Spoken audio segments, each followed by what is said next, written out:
Tori Amos.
Tori Amos, To Venus and Back is the CD, and one is new songs, and the second CD is all live old songs. Yeah.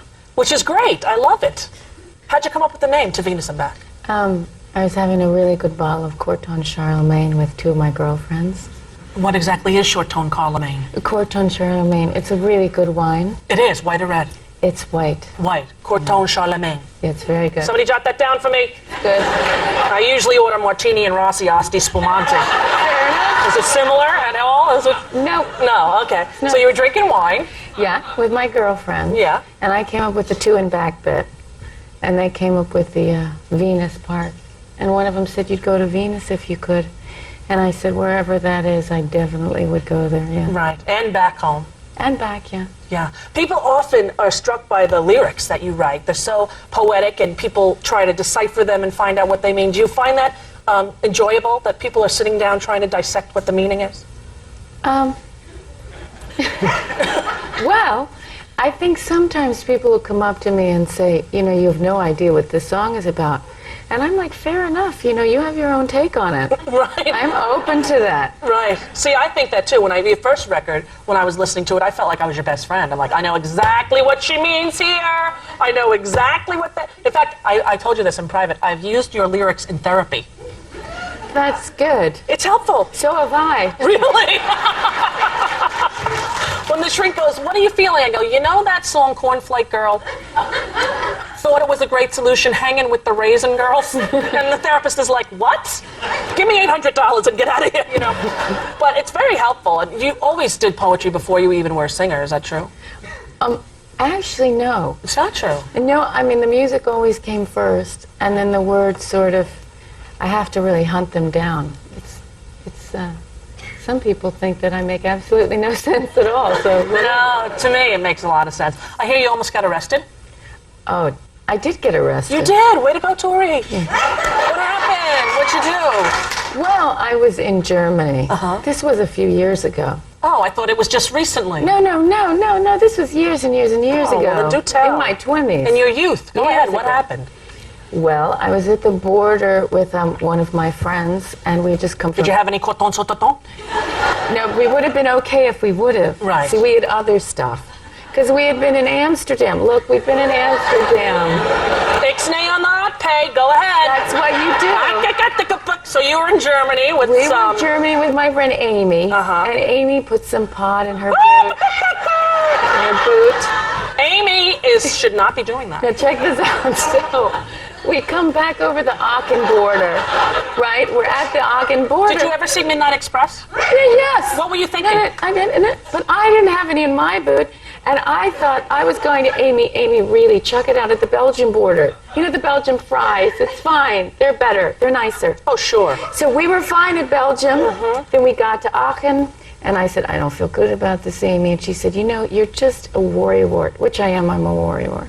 You know, you're crazy. You're a little upset about bringing drugs over an international border. I mean, some people are nuts like that. They worry. Other people, oh, give me the coke. I'm trotting over to Israel. You know, whatever. Okay. So the police sniffed it out? The dogs, the whole thing on the car. It was one of those little tiny dots, and so orange, you know. So they had us and they hauled us in. My God, everything. They had us, we had searched, you know, the glove up, everything. Yeah. And how did you get out of it? Well, they wanted to pump my stomach.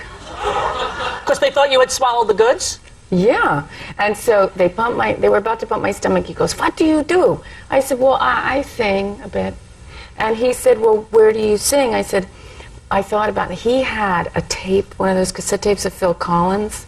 And this was in 1990 when this happened. So I just kind of looked and I said, well, I actually did a CD with Phil Collins. And had you? Well, see, this is the bit.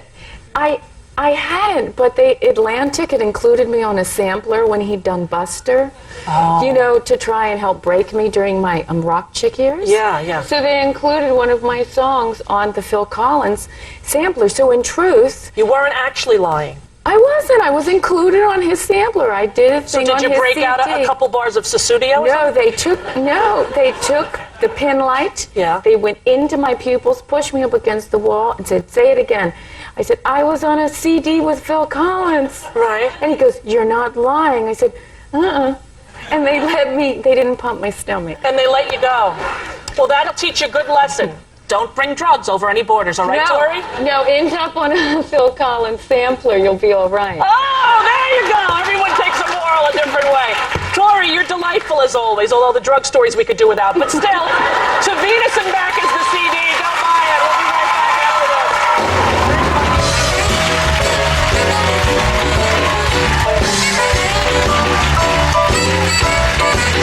Oh, why have drugs if you don't have to?